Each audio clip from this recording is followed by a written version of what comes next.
In Brussels, a new rebellion brews. Viktor Orbán, embattled, defiant, is rallying allies from Prague to Bratislava, plotting an anti-Ukraine bloc inside the EU itself. What began as whispers of Visegrad reborn now threatens Europe's unity and Ukraine's lifeline. Is this political strategy or sabotage from within?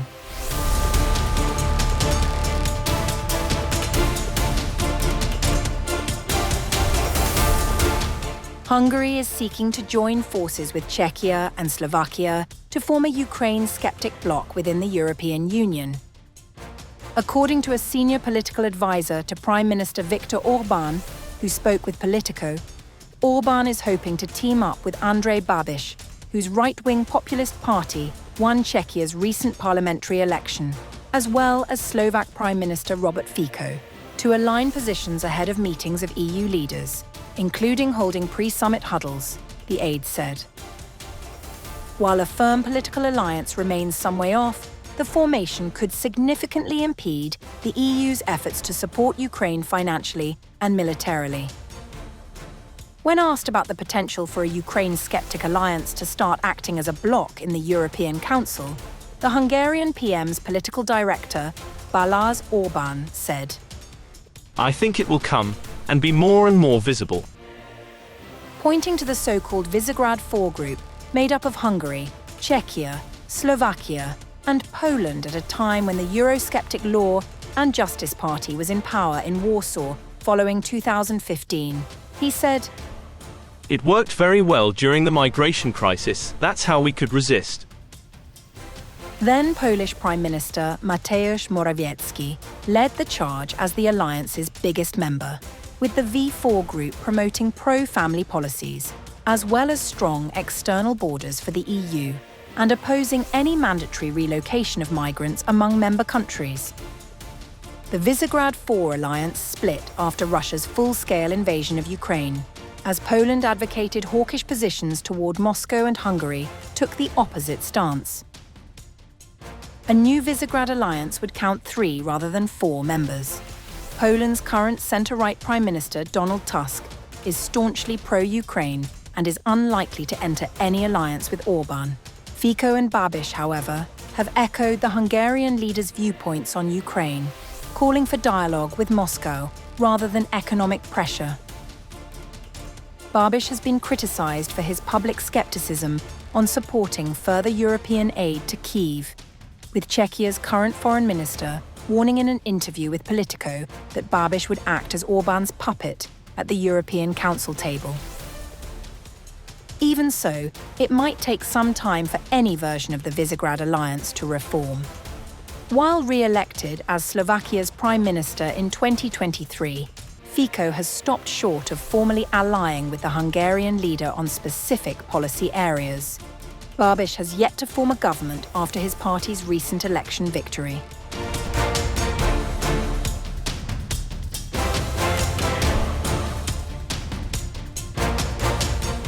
Orbán added that Hungary's push for political alliances in Brussels goes beyond the European Council.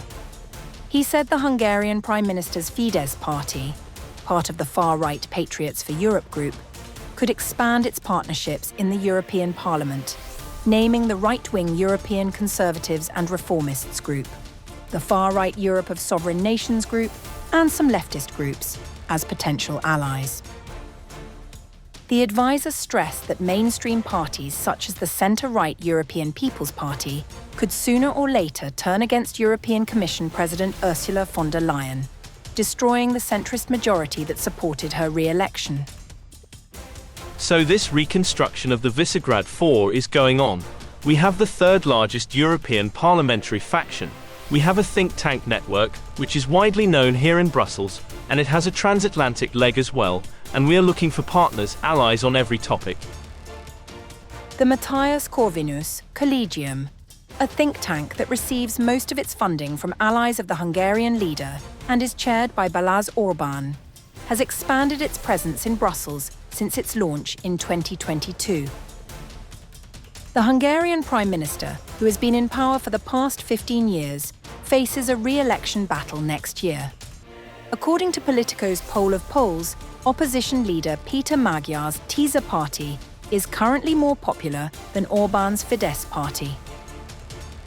Asked about the coming election campaign, the aide said it would be tough just as always, blaming Brussels for what he called an organised, coordinated effort to try to push out the Hungarian government, which included politically supporting the opposition. The European Commission states that measures to withhold funds from Hungary stem from Budapest's defiance of EU law rather than a political agenda. Asked whether Budapest continues to back Hungary's health commissioner, Oliver Várhelyi, who's been alleged in media reports to have led the recruiting of spies in EU institutions when he was working as an EU diplomat, Orbán said the commissioner was doing a great job. They are just issues which are used to portray Hungary as some country which is not loyal to the institutions. We want to be inside. We are part of the club. As Orbán navigates mounting criticism from Brussels and growing domestic challenges, his pursuit of a new anti-Ukraine, Eurosceptic front underscores both strategic defiance and political necessity. Whether the Visegrad 3 can solidify into a lasting alliance or merely serve as a temporary instrument in his re-election battle may determine not only Hungary's role in the EU, but also the Union's capacity to remain unified on its most divisive issue, Ukraine.